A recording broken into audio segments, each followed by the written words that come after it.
Okay, and joining us today is renowned author and poet Edgar Allan Poe. Mr. Poe. Say hi, Katerina. Yeah, all that. Morning, madam. Hi, Mr. Poe. Who do you have there on your shoulder? Oh, this is my cat, Katerina. Original. That's a great name. Sure is. Yeah, that's perfect. So, I thought maybe I'd ask you some questions for some of your fans. Mm-hmm. You have fans. Yeah, should. Yeah. Maybe some things that people don't necessarily know about you. Maybe you could share some of those with us. Oh, that's a lot. We'll be here all day. Do you have somewhere else you need to be? I have a few preferable places. Mm-hmm. All right. Well, let's go ahead and get started then, shall we? Mm-hmm. Mr. Poe? Mm-hmm. Yeah. Shall we get started? Yeah. Okay, we're back with our guest today, Mr. Poe, Edgar Poe, renowned author and poet. Let's start with some facts about your parents. Can we talk about your parents? Well, which ones would you like to know about? The one that deserted me and the mom died of tuberculosis, or the ones that brought my poor soul in out of pity? Okay. Well, let's talk about the one that deserted you. That sounds like an interesting topic. What can you tell me about him? Oh, I guess nothing because he deserted you. Let's talk about the ones that brought you in. How about that? Yeah, great. Well, what were their names? Well, it was John and Jen Allen. Is that where you got your middle name? Yeah, that is where I got my middle name, unfortunately. What can you tell me about John? John, I don't really like talking about him. He sent me off to college, right? And he expects me to graduate, but doesn't even give me more money when I run out of money to graduate, even though I'm finishing top of my class. What did you do with the money that he did give you? Can we talk about that? Well, let's just say my luck was not lucking when I started gambling.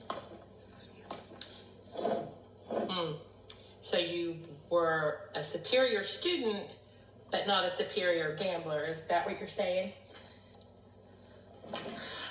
I beg your pardon. I was a very good gambler. Yes, I was the best at everything I did. I'm sure you were. Okay, so let's move down the road a bit. I heard this rumor that you married a girl that was just a teenager. You want to talk about her? Okay, let's get something straight. She might have just been a teenager, but I married her to get her out of a crappy situation. She was the love of my life, Virginia Clem, and don't you ever talk about her like that. Just because she was a teenager doesn't mean we couldn't have true love. No, I'm sure it doesn't. Yeah. All right. Moving on. Okay, Mr. Poe. Mr. Poe. Yeah. Okay. Yeah. Yeah. So I was thinking maybe we could talk about. I know that you're really proud of your poetry. Yeah, I am. Yeah. Let's talk about a couple. Look at the cat. Of your works. How about the poem "The Bells"? Oh, yeah. Have you ever heard of the word Tintin nabulation? No, I can't say. What? I haven't. I'm sorry. Of course you haven't. Well, of course you haven't, because I invented the word. You invented the word? Yeah, I did. You're an inventor of words. I'm the first one that ever uttered that word, the beautiful word of tintinnabulation. You know what that means? I can't say that no, I can't say as I do. It's the tinging of bells. It's the sound bells make. Oh. Woman. Okay, that's great. All right. How about the Raven? Can you tell me anything about that? The story, though, I put my heart and my soul into that story. And you know what they paid me? I'm assuming it was a lot. Take a guess. A lot? A whopping $15. 15. You know what that got me? A bottle of whiskey? Maybe 2, but yeah, just about. So you're telling me that for that work of art, you were only paid 15 US American dollars? Well, times were tough. I had to sell it to save and pay for the treatments of my Virginia Clem, and those didn't work, and she sadly passed away. So I'm really sorry Here to I hear. I'm sorry to hear that. Do you think that's what started you into your lifelong abuse of alcohol? What? It is not an abuse, and it has not been lifelong. Okay, it's only been for like. When do you think you first started drinking, Mr. Poe? When did I start drinking?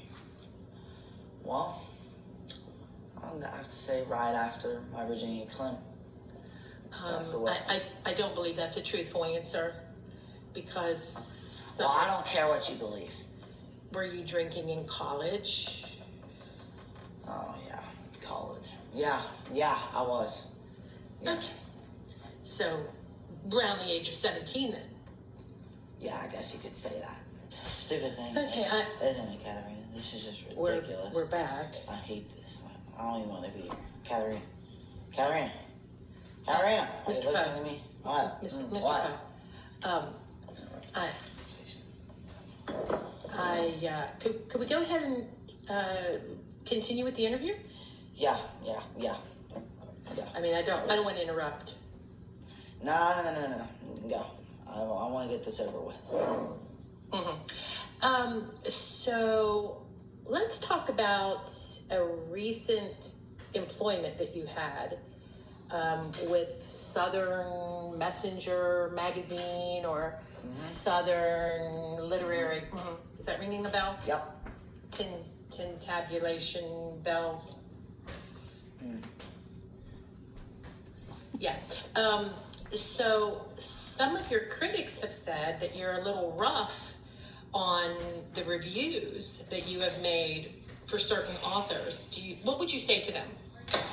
I tell them to mind their business, because my reviews were very good. If you're not good at writing, I'm not going to make up some fairy tale on how you work. If you're not good, I'm going to say it. I'm going to give my opinion. That's what I'm there for, and that's what they're paying me to do. You're correct. So the pieces that you wrote or read, you don't think they were good, or? Okay, moving on. Okay, we're back with our guest, Mr. Poe, and his cat, Katarina. Okay, Mr. Poe. Yeah. Poe. Let's talk about the Telltale Heart. Would you like to talk about that? Sure. Lovely. You know, there are some people who believe that the main character in that story, you know, that his mental illness was perhaps a reflection of your own insanity. What do you have to say to those people? This is what I have to say. If I was insane, it's because I became insane with very long intervals of horrible sanity. Yes. So back to the telltale heart. Yeah, what would you like to know?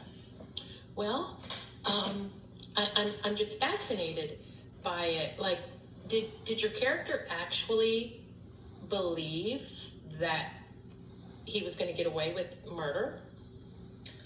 Well, of course. Of course he did, because he had nothing to fear. Or so he thought. He had nothing to fear, even though he couldn't really think because he had a mental illness, of course. Oh, so he did have a mental illness. Is that what you're saying? Yeah. Okay. Yeah. Okay, so Mr. Poe, let me just ask, I know you're wanting to wrap this up. Let me just ask you one question about the telltale heart. Mm-hmm. Why did he confess? Like, why did he confess? He had almost pulled it off. Why did you have him confess? Well, did you not read the story? I did. I did. For a person that is so insanely in love with this story and loves this story so much, you should probably know why he confessed, wouldn't you? If you don't get it, I can't help you get it. I can't help you. If you don't get it, you don't get it. I can't help. Read the story a second time, and I'll know what to tell you. Okay. And okay, hi, Mr. Poe. What was that? Virginia? Yeah, I think she's trying to wake you up. Because you were sleeping. Have you ever heard the term cooping? Do you know anything about that? Oh, yeah. For any of our listeners that don't know, excuse me, I'm so sorry to interrupt. For any of our listeners that don't know what that means, can you maybe tell them what it means? Does it have something to do with voting? Well, let me put it to you like this. Okay. The elections are rigged. They're rigged. That's what that means. They're rigged. People go around buying us drinks, like dudes like me, drinks, because of course. And dudes like me will do it, because who doesn't like a Jack Daniels What drink? will you do? What will you do for a drink? Well, we'll vote for their favorite candidates, and we'll vote for whoever they tell us to, as long as they give us some of this. Some booze. That's perfect. Okay. Okay, Mr. Poe. If you could tell your fans something that they don't maybe necessarily know about you, what do you think would be a fun fact that your fans don't know about you? Well, let's see. I was a very good boxer. I'd knock you out. One punch. I hold the local record for swimming upstream against the current. I think I heard something about that. Was that the James River? Yes, indeed it was. Everybody's heard about it. Yeah. There are some people that say you exaggerated that story. Well, I don't care what other people think. I know what I know. And I'm the best at what I know. Okay? I don't want to do this anymore. I'm done. Okay. Well, it's certainly been my honor today. Yeah, of course. Okay, so that ends our interview with Edgar Allan Poe.